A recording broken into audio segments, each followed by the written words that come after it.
Thank you, Inho, for the 네, introduction. 감사합니다. Jay, thank you. 기자님, My 상무님, pronunciation, Carbondale. 감사합니다. Thank you. 네, To our 제 valued customers, our partners, 발음이 좀 and 독특하긴 our 합니다. potential customers that 그리고 have joined us 고객 today, 여러분, most sincerely 잠재 thank you. 고객 여러분, Coming 오늘 along 귀한 시간 내주셔서 and 대단히 indulging 감사드립니다. me and listening to my 오늘 또 이렇게 stories 귀한 across 걸음 APJ 하셔서 and what I 아태 have to offer from 일본 my 지역에서의 experience 저의 in this 경험 industry 그리고 for 30 years. 제가 30년간 일한 업력을 바탕으로 The 해서 content that I want to 여러분들께 take you through 공유해드릴 today 통찰 is more 관심 around 가져주셔서 감사합니다. virtualization and 제가 오늘 modernization 말씀드릴 framed up 내용은 as an 이 가상화 architecture decision.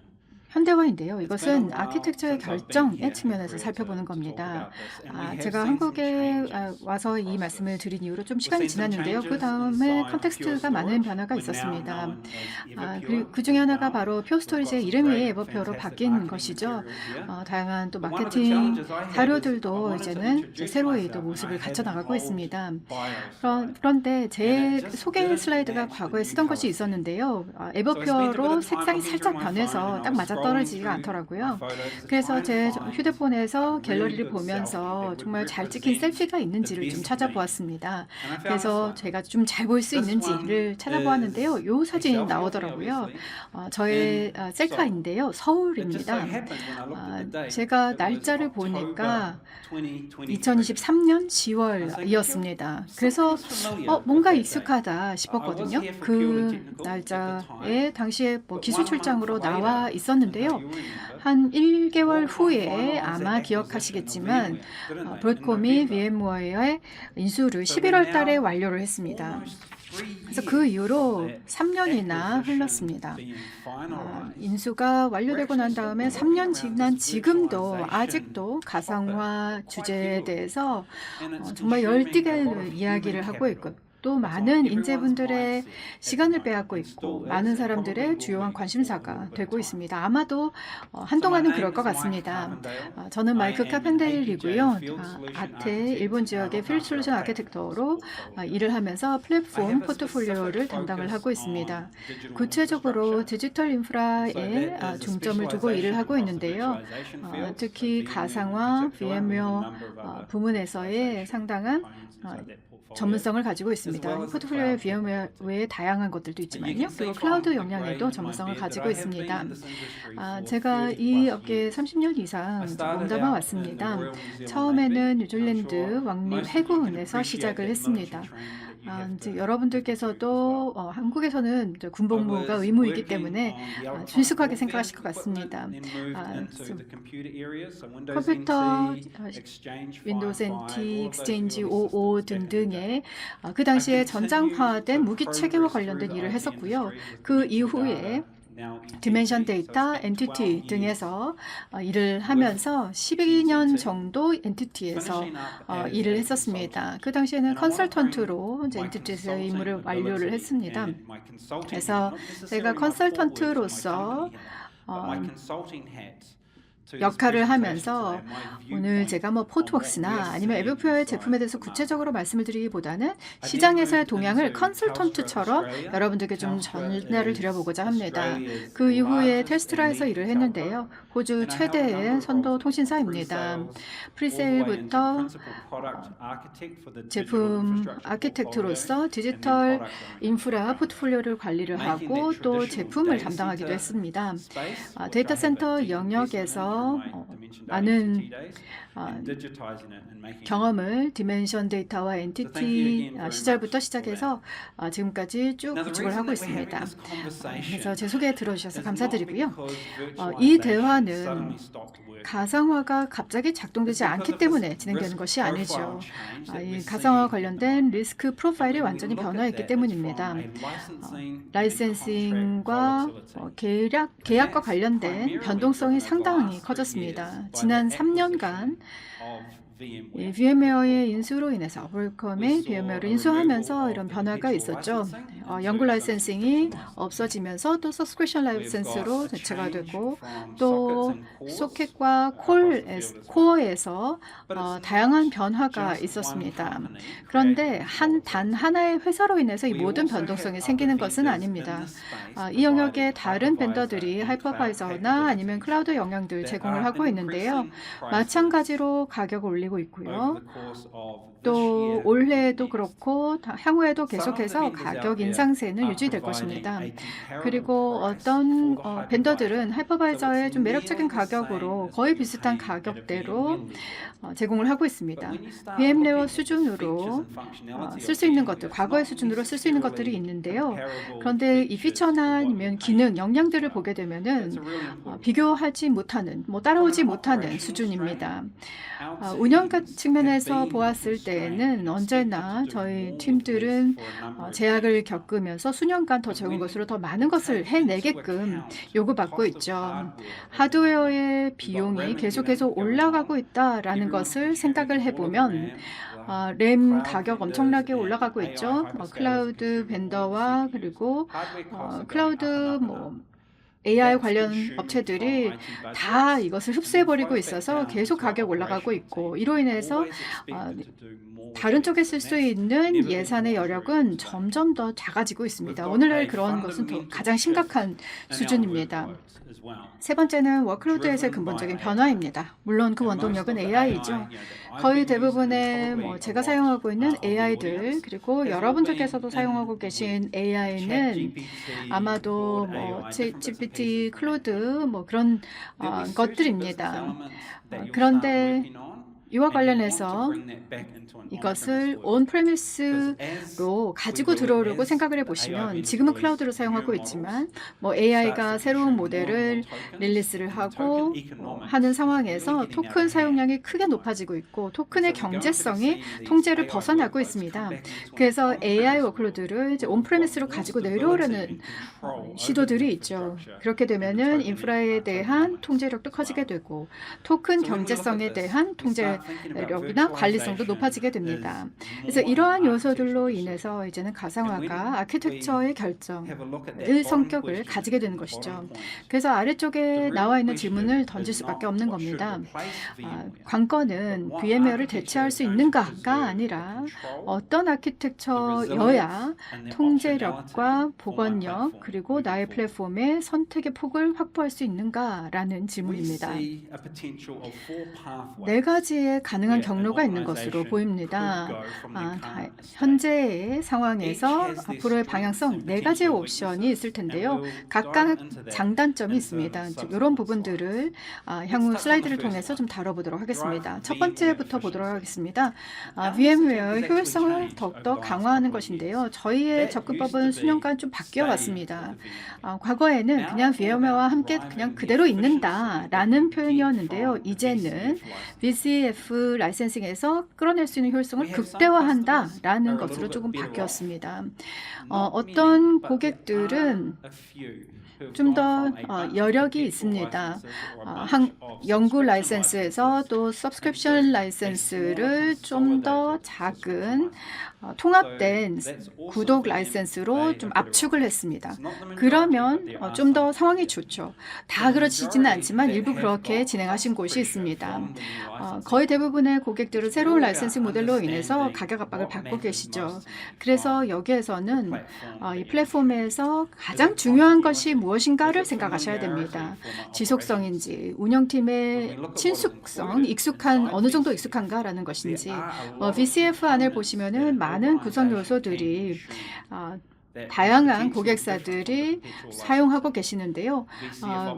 연구 라이센스가 또 다릅니다. VCF 라이센스나 NE6나 로그인사이트나 자동화나 이런 구성 요소들이 추가적으로 있어서 이것을 더욱더 적극적으로 활용을 하신다면 가치를 이끌어내실 수 있습니다.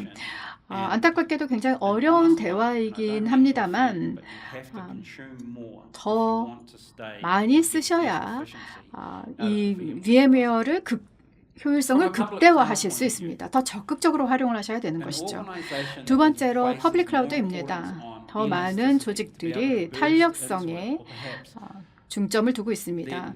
버스트를 할 수 있는 능력이죠. 그리고 워크로드의 지리적인 다양성도 이제는 더 많이 용인이 되고 있습니다. 그런 경우에는 퍼블릭 클라우드를 사용하는 것도 하나의 옵션이죠. 과거에는 이제 클라우드로 이전하는 것을 생각했는데요. 이제 퍼블릭 클라우드의 중요도가 더욱더 높아지고 있습니다. 어떤 조직들은 클라우드 퍼스트로 진행을 했는데요. 효과가 있는 경우도 있었지만 이제는 클라우드 라이트, 적절한 클라우드를 하는 것이 중요합니다. 클라우드에 맞는 것이 클라우드로 가게끔 해야 되는 것이죠. 세 번째는 하이퍼바이저의 다각화입니다. 이것도 흥미로운 부분인데요. 과거에는 하이퍼바이저를 교체한다, 변경한다라고 표현했지만 이제는 다각화한다라고 이야기를 합니다. 고객들 가운데 VMware 비용 더 이상은 담당 못하겠다라고 하셨을 때, 아니면은 하루하루 결정이 계속 달라지면서 이랬다 저랬다 하는 걸 더 이상 견디지 못하겠다 하시는 고객들의 대상으로 할 수가 있습니다. VMware에서 이제는 떠나겠다. 이제는 완전히 벗어나겠다라고 결정하신 곳들도 많이 있으시죠. 그래서 다양한 옵션들을 선택할 수가 있겠는데요. 이런 다각화를 위해서 다른 하이퍼바이저로 옮겨갈 때 성공할 수 있는 요소들 어떤 것들인지 또 잠시 후에 말씀드리도록 하겠습니다. 네 번째는 VM들을 쿠버네티스로 마이그레이션을 하는 겁니다. 한 2년 전쯤일까요? 이런 말씀을 들었습니다. VM들을 컨테이너에서 운영을 하면 어떨까? 그 당시에 제가 아마 말도 안 된다, 그렇게는 안 할 것 같다라고 말씀을 드렸을 겁니다. 근데 지금은 달라졌죠. 이제는 플랫폼이 나와 있습니다. 전통적인 VM을 컨테이너 내에서 운영하고 또 클라우드 네이티브 컨테이너로 운영할 수 있는 플랫폼이 나와 있습니다. 두 가지 다 잘할 수 있는 플랫폼이 이제는 있죠. 그런데 이 플랫폼은 근본적으로 다릅니다. 저희가 활용하던 플랫폼과는 완전히 다르기 때문에 필요한 스킬셋도 다르고 운영의 방식도 완전히 달라질 겁니다. 그래서 여기에서의 핵심은 이러한 다양한 경로로의 현대화는 스펙트럼입니다. 하나의 종착점을 향해서 완전히 나가는 것이 아니라 여러 스펙트럼을 가지고 있다는 것이죠. 그래서 여기서 마이그레이션을 할 때 노력과 가치의 상관관계를 한번 보도록 하겠습니다. 이것은 과거에 AWS가 처음에 클라우드로의 이전을 가지고 주장을 했던 그런 접근인데요. 저희가 애플리케이션이나 아니면은 VM을 생각을 할 때, 옮기는 것을 생각을 할 때 이 그래프를 꼭 떠올려 봐야만 합니다. 그래서 어떻게 할까? 앞으로의 방향성을 결정할 수가 있는 것이죠. 처음은 리타이어입니다. 어떤 워크로드가 있든지 간에 더 이상 필요 없다, 이제는 소용이 없다라고 했을 때는 더 이상 사용하지 않는 겁니다. 폐기를 하는 겁니다. 이것을 클라우드로 옮길 필요가 없으시죠. 필요가 없으니까요. 그래서 리타이어인 것이고요. 두 번째는 유지하는 것, 그대로 두는 겁니다. 그런데 이거보다 더 나은 것은 재이전을 하는 겁니다. VMware를 포함하여서 유사한 더 나은 곳으로 가는 겁니다. 그 다음은 리호스트입니다. 클라우드 마이그레이션, 클라우드 플랫폼으로 옮겨가는 것이 재호스팅입니다. 다른 경로에 대해서는 또 살짝 다른 의견을 가지고 있기는 한데요. 일단 애플리케이션 같은 경우에는 재구매가 가능합니다. 파스로서 구매를 하실 수도 있고요. 근데 여기에서는 신중해야 하는데요. 이 파스 서비스로서의 플랫폼으로 가게 되면은 클라우드에 종속이 될 수 있는, 락인이 될 수 있는 위험이 있습니다. 이 파스를 일반적으로 굉장히 클라우드 특정적으로 구성이 되어 있고요. 한 클라우드 플랫폼에서는 다른 클라우드와는 완전히 이제 플랫폼이 달라지기 때문에 한쪽에 종속이 될 수밖에 없습니다. 이것을 사스로 리플랫폼을 할 수가 있겠습니다. 그 오피스 365로 옮겨가는 이메일이라든지 다른 것을 생각을 해보시면 되겠고요. 궁극적으로 가장 노력이 많이 들고 효과도 큰 것이 이제 리팩토링입니다. 완전히 클라우드 네이티브를 할 수 있도록 하는 것이죠. 그래서 앞서 설명을 드렸던 이 네 가지의 경로를 이 그래프에 한번 중첩을 시켜보도록 하겠습니다. 어디에 위치를 하고 있는지를 말씀을 드려보겠는데요. 보통 고객과 대화를 나눌 때 이 부분을 설명을 드리기는 합니다. 첫 번째는 VMware의 효율성을 더욱더 강화하는 건데요. 어떤 분들께서는 그냥 유지, 리테인이라고 생각하실 수도 있는데 저는 이것을 재이전 혹은 새로운 공간으로 가는 것이라고 이야기를 합니다. VMware가 그냥 똑같은 플랫폼이 가는 것이 아니라 훨씬 더 효율적인 컴퓨터 환경으로 가는 것이죠. 오늘날의 CPU는 3년 전의 CPU와는 혹은 5년 전의 CPU와는 완전히 다릅니다. 무어의 법칙이 언제나 그 힘을 발휘하죠. 새로운 CPU 세대가 등장할 때마다 더 많은 것을 할 수가 있고요. 운영 오버헤드가 훨씬 더 효율화됩니다. 그래서 VCF 측면에서 봤을 때 코어와 CPU의 숫자를 줄일 수가 있는 것이죠. 훨씬 더 강력하니까요. 그리고 또 전체 VM의 라이사이징이 더 가능해집니다. 더 현대화된 인프라로 옮겨가게 되면은 라이센스 수를 줄일 수가 있는 것이죠. 그리고 또 진원 이사님께서 에버퓨어가 VM웨어 평가에서 또 어떤 도움을 드릴 수 있는지에 대해서 상세히 발표드릴 예정입니다. 네, 다음은 퍼블릭 클라우드라는 경로인데요. 제 화면에서는 초록색이 약간 다른 색깔로 보이기는 한데요. 지금 이 스크린에서는 색깔이 좀 비슷하게 보이는 것 같습니다. 나중에 장표를 공유드려서 PDF를 통해서 여러분의 컴퓨터에서 좀 더 색상을 뚜렷하게 보실 수 있도록 하겠습니다. 퍼블릭 클라우드는 새로운 환경으로의 재호스트이죠. 리호스트입니다. 퍼블릭 클라우드를 사용하는 핵심은 결국은 클라우드 라이트, 클라우드를 제대로 하는 겁니다. 적절한 규모로 적절한 운영 모델로 해야만 합니다. 만약에 정적인 워크로드를 클라우드로 보내면 운영하는 데 비용이 더 온프레미스보다 커지게 될 겁니다. 그래서 적절하게 실사를 하시고 평가를 하셔서 딱 맞는 것들이 클라우드로 올려가야만 합니다. 다음은 하이퍼바이저 다각화인데요. 이것은 흥미롭고 또 논란의 여지도 있을 수 있겠습니다. 어느 하이퍼바이저를 선택하느냐에 따라서 아마도 이 가치 곡선에서 그리고 또 X축인 노력과 비용 측면에서 하이퍼바이저 측면에서 보자면 이전을 하는 것보다 VMware를 다른 곳으로 더 좋은 곳으로 옮겨가는 것보다 재호스트를 하는 것이 더 어려울 수가 있습니다. 하이퍼바이저 측면에서의 민첩성이나 아니면은 노력의 수요가 더 커질 수가 있다는 것이죠. vSphere와 VMware 같은 경우에는 하이퍼바이저에서 시장 선도하는 옵션입니다. 그렇기 때문에 브로드컴이 VMware를 인수를 한 것이죠. 기능도 가장 풍부한 플랫폼이죠. 하이퍼바이저 영역에서요. 다른 쪽에서 열심히 따라오고 있기는 합니다만 아직까지도 완벽하게 동등한 수준은 아닙니다. 다음은 VM을 쿠버네티스 환경으로 마이그레이션 하는 것입니다. 지금 리호스트라는 색깔이 살짝 변하긴 했거든요. 그래서 제가 생각할 때에는 VM을 쿠버네티스로 마이그레이션 하는 것도 리호스트다라고 저는 생각을 하고 있습니다. 잠재적으로 더 민첩성이나 비즈니스 가치가 커질 수가 있고요. 그리고 복잡성이나 비용은 아마도 어떤 플랫폼을 선택을 하시는가에 딸려 있을 겁니다. 특히 데이터 레이어를 어떻게 구성하시느냐에 따라서 이 노력이나 비용은 많이 달라질 수가 있겠습니다. 그런데 일단 쿠버네티스로 VM이 가게 되면은 그 이후로 진보를 하거나 아니면은 리팩토링을 할 수 있는 든든한 발판이 만들어지게 됩니다. 그래서 클라우드 네이티브로 가거나 아니면은 컨테이너만 사용할 수 있는 애플리케이션이나 아니면 그 이외에 더 고도화된 쿠버네티스 플랫폼에서의 활용이 또 용이해지는 것이죠.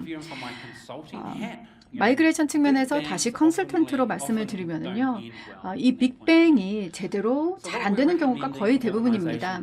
그래서 많은 고객사들에게는 이렇게 권고를 드립니다. 정말 상세하게 워크로드를 인벤토리를 잡으시고 어떤 워크로드가 있는지를 파악을 하시고 어느 애플리케이션이 무슨 일을 하고 이 환경에서 어떻게 바뀔 수 있는지를 분석을 하셔야만 합니다. 어떤 조직에서는 한두 개의 경로만을 선택할 수가 있겠지만요. 만약에 아주 큰 규모의 조직이라면 4개의 경로 모두를 사용을 해서 마이그레이션을 하실 수도 있습니다.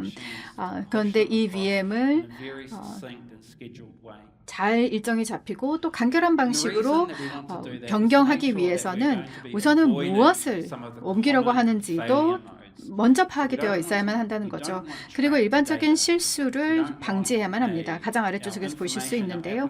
어딘가에 포로로 잡혀있는 데이터를 만들어서는 안 될 것이고요. 단 하나의 환경에 사일로로 고립되어 있는 데이터가 없어야만 합니다. 그리고 인공적으로 컴퓨터와 스토리지를 커플링을 시켜놓은 환경도 피해야만 할 것입니다. 관리 플레인이 환경 내에 너무 많아지는 것도 예방해야 되겠죠. 아키텍처 일화 측면에서 보자면 공동의 데이터 레이어를 구축을 하게 되면 플랫폼을 변경을 하더라도, 그러니까 VM웨어에서 쿠버네티스로 또 클라우드로 변경을 하더라도 커플링을 줄일 수가 있고 운영을 전반적으로 간소화할 수가 있고 또 다양한 플랫폼에 걸쳐서 엔터프라이즈 데이터 기능들을 활용을 하여서 퓨리티 OS와 에버퓨어가 제공하는 다양한 기능들을 사용을 하여서 보관력도 유지를 하실 수가 있습니다. 사실 모든 경로가 모든 4가지의 옵션이 뭔가는 최적화를 할 겁니다. 먼저 우하단에 있는 핵심 내용부터 좀 말씀을 드리겠습니다. 여기에서 관건은 어느 경로가 가장 좋은가가 아니라 이 각각의 경로가 제공하는 트레이오프를 어느 것을 견딜 수가 있느냐가 핵심입니다. 예를 들어서 운영 연속성의 측면에서 보자면 VM웨어 효율성을 높이는 것이 가장 높은 가치를 제공을 하겠죠. 그래서 긍정적인 녹색불이 켜져 있습니다. 팀 차원에서도 VM웨어는 익숙하니까요. 환경 내에서 이제는 15년 이상 활용되어 왔기 때문에 표준화된 절차도 있고 파이프라인도 있고 다 잘 구성이 되어 있습니다. 그래서 운영 연속성 측면에서는 초록색 불입니다. 그런데 하이퍼바이저로 다각화하는 것을 보면은 많은 조직들이 실수를 하십니다. 아마 지금 사용하고 있는 툴과 프로세스가 하이퍼바이저를 바꾸어도 여전히 유용할 것이다 라고 생각하시는데요. 안 그런 경우가 거의 대부분입니다. 그렇기 때문에 데이2 운영도 잘 고려를 하셔서 진행을 하셔야만 합니다. 당장 서둘러서 새로운 하이퍼바이저를 도입하시기 전에 데이2 운영을 어떻게 할 것인가를 생각을 하셔야 되죠. 제 고백 가운데서도 하이퍼바이저라기보다는 하이퍼바이저를 교체를 했더니 갑자기 백업이 완전히 망가져버린 상황이 있었습니다. 엄청 큰 문제죠. 완전히 데이터 보호가 망가져버린 상황이니까요. 또 다른 예시를 한번 보겠습니다. 장기적인 유연성이라는 기준으로 보았을 때 VM웨어 측면에서 보자면 아마 중간 정도나 아니면은 장기적인 유연성 측면에서는 중간 이하일 것 같습니다. 라이센스와 관련된 많은 변화들이나 아니면 플랫폼 자체적으로도 유연성 제공을 하지는 않습니다. 그런데 VM을 쿠버네티스 환경으로 옮겨가는 것을 생각을 해보면 훨씬 더 높은 수준의 가치가 나옵니다. VM이 컨테이너로서 실행이 되고 이것을 트랜스포메이션이 가능하다면 원장이 거의 동일한 플랫폼에서 클라우드 네이티브가 되는 겁니다. 그러면 훨씬 더 큰 유연성의 힘을 느낄 수가 있습니다. VKS 단에서도 가능하지 않는가라고 말씀하실 수 있는데요. 100% 사실입니다. 그런데 결국은 이 조직 내에서 어느 플랫폼의 어느 역량이 가장 많이 활용되는가, 우리에게 무엇이 가장 중요한가를 판단하셔야 된다는 겁니다. 즉 이런 기준들이 결국은 좀 더 고품질의 결과를 낸다라고 저는 확신을 합니다. 아주 광범위한 리스트는 아닙니다만 하나의 출발점으로 사용하실 수 있는 몇 가지 질문을 보여드리고 있습니다. 여러분들과 팀 차원에서 함께 고심해 보시면 좋을 듯합니다. 첫 번째는 결국 경제성입니다. 비즈니스와 지금 내가 가지고 있는 자원을 생각을 했을 때 전체 비용이나 그리고 또 예측 가능성도 너무나 중요하죠. 그리고 또 이런 부분들의 경제성을 고려합니다. 워크로드가 만약에 굉장히 안정적이어서 버스트를 하지 않는다면은 가장 좋은 VM의 경로가 무엇일지를 이 경제성 기준으로 생각해 보실 수가 있습니다. 두 번째는 운영상의 편의성입니다. 어느 모델이 어느 경로가 내 팀에서 이미 보유하고 있는 인재들 그리고 스킬셋과 잘 맞을 것인가를 생각해 보셔야만 합니다. vSphere에 워낙 오랫동안 익숙했던 그런 그런 엔지니어 분들은 눈에 흙이 들어가도 안 된다라고 말씀하시는 분들 많거든요. 그래서 그들이 알고 계시는 것과 너무나 잘 해오고 있던 것들이 정말 너무 안정적인 환경에서 익숙해져 있기 때문에 운영상에 맞아떨어지는 것이 없어서 굉장히 어려운 부분이 있습니다. 그리고 또 저 운영팀에게 늘 더 많은 것을 요구하죠. 그래서 완전히 새로운 것을 그 많은 일들을 업무를 처리하면서 배울 여력이 없는 경우도 굉장히 많습니다. 그렇게 되면은 앞으로 정보에 근간한 결정을 내리시는데도 이 나의 현재 인력들의 역량을 반드시 고려를 하셔야 된다는 겁니다. 세 번째는 성능입니다. 제 커리어상 보았을 때 온프레미스가 성능이 더 좋죠. 특정 퍼센티지나 IOPS나 아니면 throughput이나 스토리지 측면에서 보였을 때는 그런 예측 가능한 성능이 나오고 또 AI나 아니면은 정밀도나 아니면은 throughput에서 CPU의 성능 이 정도로 잡는다라는 거 온프레미스가 용이합니다. 그런데 클라우드에서 성능이 불가능한 건 아니지만 성능을 올리려면 돈을 더 넣어야만 합니다.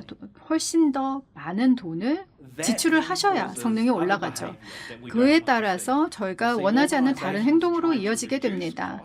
비용 절감을 하려다 보니 어떤 경우에는 아마도 아키텍처 측면에서는 적절하지 않은 결정을 내리시는 거죠.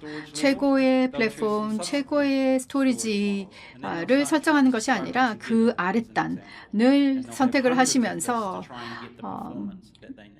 필요한 성능을 이끌어내기 위해서 정말 고생을 하시는 그런 결정들을 내리시게 됩니다. 네 번째는 보관력입니다. 현재 워크로드를 어떻게 보호하고 있는지, 앞으로 무엇이 중요해질 것인지, 제 내부의 현업 사용자들에게 RPO나 아니면은 RTO 측면으로 어느 정도의 목표를 세우고 있는가가 굉장히 중요한 요소들입니다. 동기화된 레플리케이션이나 아니면은 메트로 레플리케이션이 필요한지 등등의 그런 요건들도 어느 경로를 선택하실지에 중요한 결정 기준이 됩니다.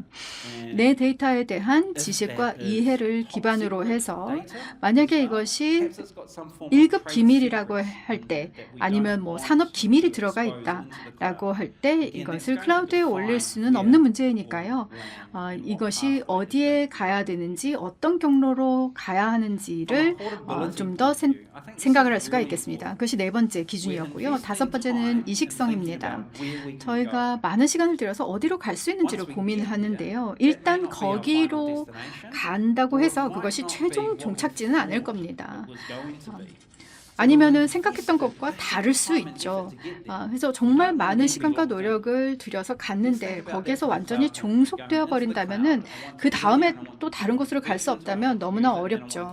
클라우드로 갔을 때 버스트를 하고 쓰다가 이제는 나오고 싶다라고 했을 때 그것을 용이하게 만드는 데이터 프로파일이 갖춰져 있어야만 합니다. 다른 하이퍼바이저로 옮겨가서 테스트를 하고 가지고 내려올 수 있는 그런 체질이 갖추어 갖춰져 있어야만 합니다. 애플리케이션 전환에서의 궁극적인 목표로 도달할 때까지 어느 정도의 이식성을 확보해야만 합니다. 여섯 번째 질문은 미래 대비입니다. 결국은 AI 그리고 토큰 경제성이 이제는 너무나 중요한 요소가 되었죠. 클라우드 AI 모델에서 온프레미스 엔터프라이즈 준비가 되어 있는 AI 모델로 옮겨오는 것도 생각하셔야만 됩니다. 인프라가 그 워크로드를 가지고 내려와서 스케일 업다운을 빠르게 할 수 있도록 하는 그런 체질이 갖춰져 있어야만 하죠. 이런 질문들을 한번 생각을 해보신다면 이것이 모든 질문들은 아닐 겁니다. 그 이외에도 제가 추가하고 싶은 질문은 너무나 많습니다만 우선은 좀 실용적인 측면에서 한번 생각해 보시면 좋을 것 같습니다. 어떤 부분이 빠르게 복원이 되어야 되고 좀 천천히 복원이 돼도 되는 것은 무엇이 있고 뭐 이런 실용적인 질문들을 한번 생각을 해보시면 좋겠습니다. 그리고 우리 팀 차원에서도 이러한 것을 흡수를 해서 빠르게 얼마나 적응을 할 수 있을까도 생각해 보시면 좋겠습니다. 이런 기준들을 염두에 두면 당연히 모든 조직들은 다 다르십니다. 인원들도 다르고 프로세스 툴 다 다르게 갖춰져 있죠. 그래서 아마도 결국 선택하시는 경로도 그 조직별로 다 다르실 겁니다. 당연한 일입니다. 하지만 저희가 바람이 있다면 이런 공동의 데이터 레이어가 공유되었으면 합니다. 정말 꾸준하게 이런 경로들을 다양하게 모색하고 탐색할 수 있는 기반이 되어주죠. 보호의 측면에서도 다양한 엔터프라이즈 기능들이 갖추어져 있어서 이미 퓨리티 OS에 내재화가 되어 있어서 모든 경로에서 활용이 될 수가 있습니다. 성능 측면에서 보았을 때 표준화된 일관적인 성능이 나오고요. 또 이동성, 이식성 같은 측면에서도 워크로드를 한 환경에서 다른 환경으로 옮겨나는 것, 그리고 왔다 갔다 할 수 있는 것, 이동성 갖춰져 있고요. 네 번째로 운영 측면에서도 동일한 운영 모델을 어떤 스토리지 환경에서도 이것이 어디에 위치했는지 간에 동일하게 사용할 수가 있습니다. 그래서 첫 번째 경로였던 VM웨어 효율성을 올리는 것 한번 생각해 보겠습니다. 이것도 합당한 옵션이 될 수 있습니다. 많은 조직들 이런 선택 내리고 계시고요. 어떤 경우에는 정말 역점을 두고 추진하고 계십니다. 다른 하이퍼바이저도 또 다른 컨테이너 내의 VM도 고려를 하셨지만 나는 안 맞는 것 같다라고 결정을 하시는 거죠. VM웨어는 잘 알고 있고 이미 잘 갖춰진 툴 쓰고 있고 그리고 물론 비용은 모든 것을 바꾸고 툴을 바꾸는 것 비용 높아지지만 툴 바꾸고 다른 곳으로 가는 것도 노력과 비용이 드니 그냥 더 잘하겠다. VCF 포트폴리오를 최대한 잘 활용을 하고 VM웨어 에스테이트에서 주는 모든 것을 써보겠다라고 생각하는 겁니다. BCF 자동화도 잘 하시고요. 그리고 엔사이트나 아니면은 운영과 관련된 것도 사용을 하시고 또 소프트웨어적인 네트워킹도 좋은 역량이죠. 더 많은 조직들께서 동서 컴퓨터 레이어에서 동서 트래픽을 관리를 하시는 것을 도모를 또 하고 계십니다. 에버표에서도 이 아래에 근간이 될 수 있는 공유 데이터 레이어를 제공을 해드립니다. VM웨어와 오랜간의 협력의 영역을 가지고 있고요. 플러그인 측면에서도 그리고 운영 간소화 측면에서도 파워쉘, 파워 CLI, 자동화 이런 영역에서도 추가적인 VM웨어 플랫폼 상에서의 효율성 극대화를 도와드릴 수가 있겠습니다. 두 번째는 퍼블릭 클라우드 활용입니다. 여기에서도 마찬가지로 좀 너무 반복적으로 말씀드리는 것 같기는 한데요. 클라우드를 잘 쓰셔야만 합니다. 클라우드 라이트입니다. 모든 것을 클라우드로 그냥 올리시는 것이 아니죠. 이렇게 하신 조직들도 있으셨습니다. 현재 몇몇 곳과 제가 협력 중인데요. 수백만 달러의 사용량 협약을 3년에 걸쳐서 체결하셨습니다. 어떤 회사 같은 경우에는 지금 절반 정도를 사용을 했는데 이미 지금 약정된 양을 다 쓰셨습니다. 여전히 온프레미스 워크로드를 클라우드로 올려야 되기 때문에 수백만 달러를 추가 투입을 해서 버스팅을 하고 있습니다. 그러니까 적절한 워크로드를 잘 사이징을 해서 클라우드를 적절하게 사용하게끔 하는 것이 너무나 중요합니다. 그냥 클라우드에 있다고 해서 경제성이 나오는 것이 아닙니다. 자동으로 그렇게 되지는 않습니다. 에버퓨어에서 당연히 애저와 AWS를 연결을 해서 다양한 경제성을 확보를 해드릴 수 있는 기능들을 이런 공동의 데이터 레이어를 통해서 제공해드릴 수가 있습니다. 특히 베스트 프랙티스 아키텍처 측면에서 조언을 드리자면 이런 독립적인 스케일링에 증설의 역량을 확보하시는 것이 너무나 중요합니다. 예를 들어서 뭐 더 성능을 원해서는 더 볼륨을 키워야 된다 하는 경우들이 있죠.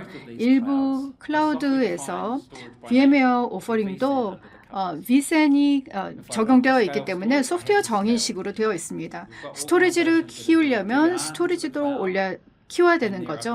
클라우드로 DR을 해야 될 때는 정말 사용되지 않는 노드를 살 수밖에 없는 겁니다. 스토리지를 사다 보니 노드도 당연히 사야 돼서 그렇게 낭비가 많습니다. 다음은 하이퍼바이저 다각화인데요. 다수의 벤더와 또 신규 진출한 그런 플레이어들이 있습니다.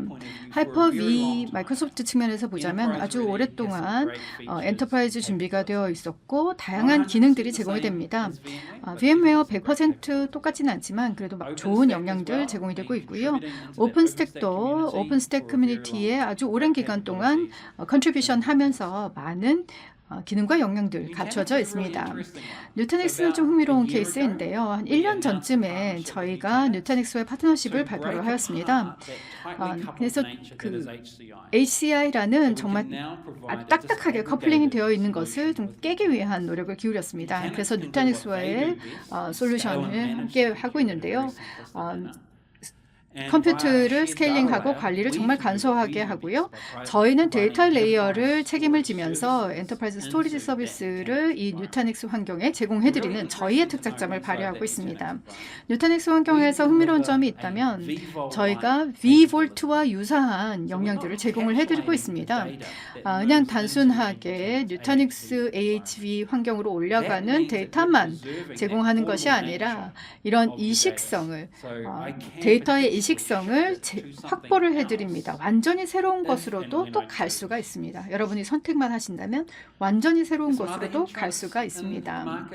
시장에 신규 진입 벤더들도 있는데요. 프락스맥스 같은 경우도 지금 초창기이고 비용 효과성은 굉장히 좋습니다. 몇몇 조직에서도 이제 검토를 하고 계시는데요. 반드시 서포트가 잘 되는지, 지원이 잘 되는지도 한번 고찰해 보시기 바랍니다. 엔터프라이즈 같은 경우에는 365일 지원이 이루어져야 하고 그리고 T1과 같은 서비스가 필요시에 제공이 될 수 있어야만 합니다. 이런 영향들이 있는지를 활용해 보셔야 하겠고요. KVM 형식의 하이퍼바이저와 같은 뭐 KXCP나 아니면 플랫폼 9의 오픈스택 기반의 클라우드 형식의 가상화 이런 것도 제공이 됩니다.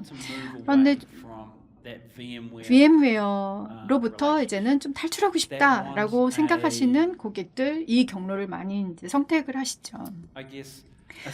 추측건데 아마 안전망으로 생각하시는 것 같습니다. 미래에 뭔가 바뀔 때를 대비하시는 거죠.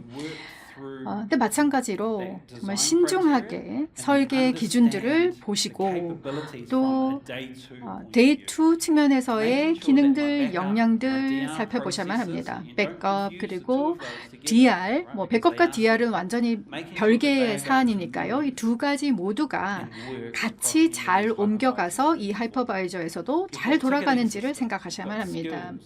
그리고 또 스킬들이 잘 있는지, 뭐 파이프라인이나 프로비저닝 뭐 이런 것들도 이러한 새로운 플랫폼에서 잘 작동을 해야 되죠. 이러한 기준들을 가지고 이런 플랫폼에 대해서도 표준적인 TIS를 가지고 있는 것도 굉장히 중요하겠고요. VM웨어 환경에서 이끌어내셨던 그런 엔터프라이즈급의 기능들이 어느 정도 지원이 되는지를 보셔야만 하겠습니다. 네, 한 슬라이드에서는 조금 다른 이야기를 해볼까요? 이런 몇몇 구성 요소에서의 커플링입니다. VM웨어 클라우드에서 ACS 그리고 BCS가 제공이 되는데 AVS, EVS가 결국은 커플링이 다 되어 있습니다. 그리고 애저 로컬도 HC입니다. HCI죠. 하이퍼V와 비교를 해봤을 때 연결성이나 아니면은 관리성에서 조금 다르기는 합니다만 애저 네이티브 포털렉스와 비슷한 HCI의 특징을 가지고 있습니다. 그것이 근본적으로 HCI이기 때문에 하이퍼 컨버지드이기 때문에 커플링이 되어 있죠. 그래서 하나를 증설하기 원한다면은 반드시 다른 쪽도 같이 올려야만 합니다. 그리고 또 이제는 리드 타임을 생각할 수밖에 없습니다. 스토리지를 증설을 하고 싶은데 6주가 걸린다. 혹은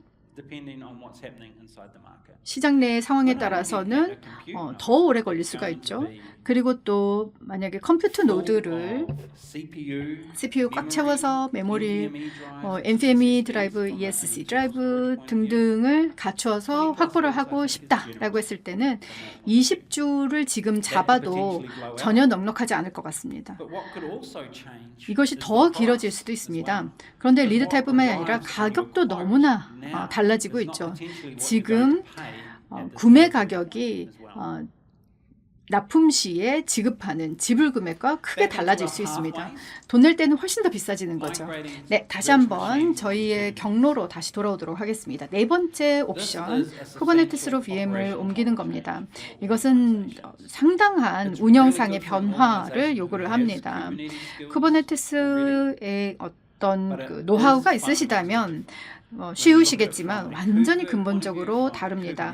쿠브버트나 아니면 쿠버네티스 측면에서 봤을 때 CLI를 사용을 해서 관리를 하셔야만 합니다. 그러니까 vSphere에서 쓰시던 UI와 CLI는 완전히 다르죠. 그리고 또 마찬가지로 좀 칭찬할 건 칭찬해야 될 것 같은데요. 레드햇에서 vSphere에서 저희가 좋아했던 그런 UI를 레드햇 오픈시프트 버추얼라이제이션에도 가져오고 있습니다. 그래서 vCenter 같은 그런 UI가 개발되고 이제 제공이 되고 있습니다. 그런데 그 VM들은 클라우드 네이티브로 컨테이너 안에서 돌아가는 거죠. 그래서 UI 측면에서는 레드햇이 굉장히 많은 발전을 제공하기도 했습니다. 그런데 그 아래에는 공동의 데이터 레이어가 있어야 되죠.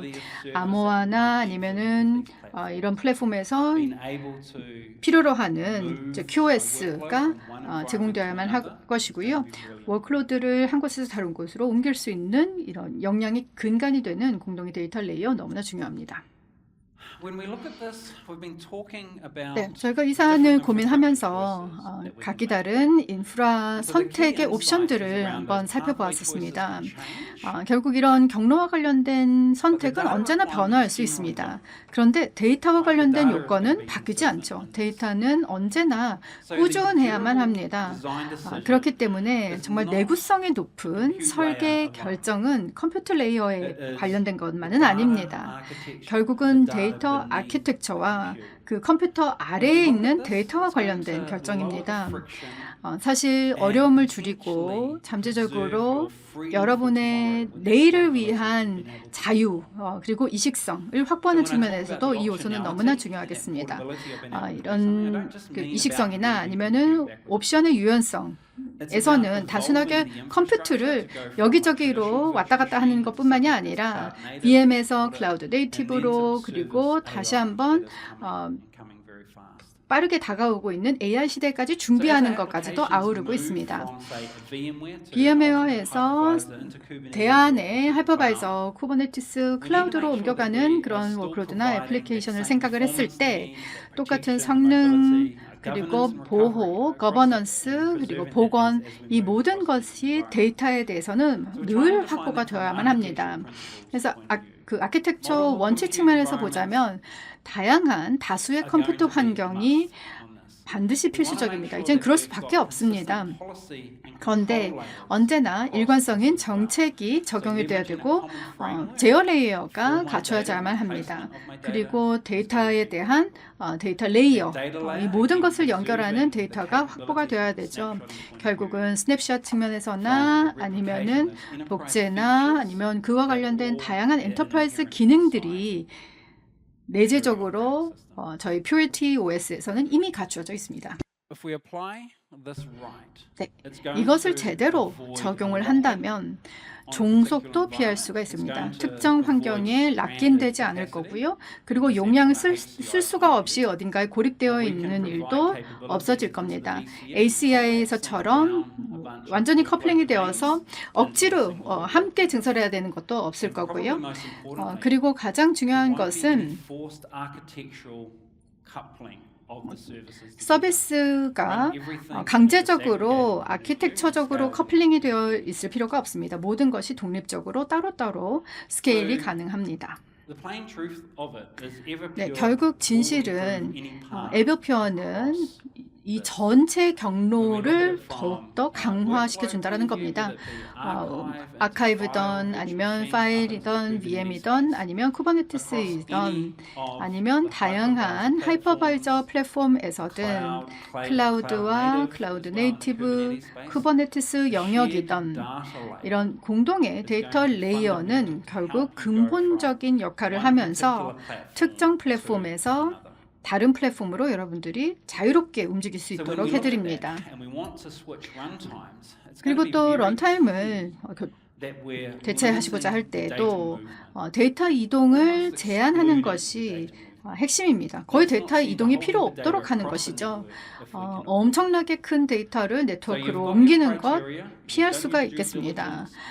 이것도 모든 운영 모델에 대해서 잘 실사를 하시고 분석을 하셔서 어떤 VMware에서 단순하게 하이퍼바이저를 옮기는 것뿐만이 아니라 이제 플랫폼을 교체할 때에도 이것을 고민해야 되겠습니다. 예를 들어서 AHV로 누테넥스로 옮겨가겠다라고 했을 때 그 내에 move라고 하는 기능이 있어서 데이터 이동을 최소화시켜주는 그런 기능이 있습니다. 그리고 또 환경 내에서도 Purity에서 아래 우측에 나와 있는 커먼 트레드도 있고요. 그리고 툴셋을 스냅샷을 생성을 해서 누테닉스 버추얼 디스크로 가지고 와서 그 워크로드를 특정 서버에서 굉장히 빠르게 새로운 환경에서 실행하는 그런 역량을 가지고 있고요. 이 데이터를 캡슐레이션을 함으로써 이 VM의 이식성도 확보를 하게 됩니다. 즉 다른 시스템으로 선택하신다면 당연히 옮길 수 있다라는 뜻입니다. 에버퓨어에서는 또 이 경로를 경험하기도 했습니다. 수천 개의 VM웨어 환경을 저희가 쿠버버트로 옮겨갔습니다. 저희가 쿠버버트를 선택한 이유는 오픈소스 역량들 때문입니다. 저희가 엔지니어링 기업이기 때문에 적절한 인력들, 인재들 가지고 있습니다. 오픈소스 역량을 오픈소스 커뮤니티 내에서 저희가 함께 기여를 하면서 컨트리뷰션 하면서 잘 진행을 할 수가 있습니다. 그런데 엔터프라이즈 고객께서는 완전히 오픈소스를 선택하시는 것은 조금 꺼려지실 수 있을 것 같습니다. 더 안전하기 위해서는 또 신중하기 위해서는 엔터프라이즈 기능들이 잘 갖춰져 있는 것이 필요하시겠죠. 그 대안 중에 하나가 레드햇 오픈시프트입니다. 누테닉스와 유사한 다양한 기능들 또 VMware만 먹는 기능들 제공이 되어 있고요. 비볼트에서 MTB를 통해서 퓨리티의 또 장점을 활용하여서 클로닝을 통해서 V볼트로 재연결을 하고 persistent 볼륨으로 연결을 해서 이 persistent 볼륨으로부터 데이터를 새로운 환경으로 옮겨갈 수 있습니다. 몇 초, 몇 분 만에 VM에서의 데이터가 VM웨어 VM에 있던 것이 완전히 새로운 것으로 퓨리티를 통해 쉽게 갈 수가 있습니다. 네, 4가지의 경로 옵션 계속해서 설명을 드리는데요. 이런 부분들 고려하셨으면 좋겠습니다. 좀 실용적인 프레임워크로 보시면 되겠습니다. 앞으로 나아가실 때 이런 부분 생각하시면 되겠는데요. 만약에 VM웨어를 사용하시면서 좀 더 효율적으로 쓰시겠다라고 하는 경우에 특히 지금 안전성, 꾸준하게 익숙하게 쓰던 거를 vSphere의 기능들을 계속 쓰기를 원하시는 경우들이죠. 또 사내에 vSphere와 관련된 역량이 너무나 잘 갖춰져 있고 새로운 것을 배울 여력이 없다라는 경우겠고요. 두 번째는 퍼블릭 클라우드입니다. 말씀드렸듯이 클라우드 라이트. 클라우드를 최우선으로 하는 것보다는 클라우드를 제대로 하는 것이 좋습니다. 적절한 워크로드, 적절한 시기에 다시 돌아올 수 있는 가능성까지도 고려하셔서 클라우드를 하셔야 됩니다. 그냥 클라우드 크레딧 있으니까 써야겠다라고 접근하는 것은 옳지 않겠습니다. 세 번째는 하이퍼바이저 다각화입니다. 새로운 라이센싱 전략이 필요하고 또 이것을 비용 측면에서 활용을 하셔야 되죠. 이것은 정말 전략적인 결정이 될 겁니다. 하지만 앞서 보셨듯이 하이퍼바이저 다각화를 원하신다면 에버퓨어가 큰 힘을 실어드릴 수가 있습니다. 마지막으로 VM을 쿠버네티스로 옮기는 옵션이 있었는데요. 슬라이드 앞서서 보셨듯이 이제는 전통적인 VM을 다양한 기능들을 사용을 해서 Red Hat 오픈시프트 버추얼라이제이션 혹은 쿠브버트 프로젝트로 옮길 수가 있으십니다. 앞으로 이 쿠브버트 영역에서 쿠브 데이터 스토어를 통해서 많은 강점들이 또 제공이 될 겁니다. vSphere 그리고 이제 고가용성 측면에서 또 DRS 측면에서 다양한 영향들 과거에 있었던 것이 쿠브볼트에서도 제공되는 그런 향후 계획이 있습니다. 네, 이제 마지막은 이제 결정 프레임워크입니다. 조직 차원에서 넥스트텝을 어떻게 가져갈 것인가에 관련된 내용인데요. 이것도 마찬가지로 저희가 가지고 있는 실용적인 시각입니다. 위치, 이 워크로드가 어디에 있어야 되는가, 성능 얼마나 나와야 되는가, 앞서 말씀드렸던 저희가 컨설턴트로서 말씀을 드리는 그런 기준들이죠. 내 워크로드가 무엇을 하고 어느 정도의 성능이 필요한지 그리고 어디가 최적의 장소인지를 생각해 보십사라는 겁니다. 네, 여기까지가 첫 번째 발표였습니다.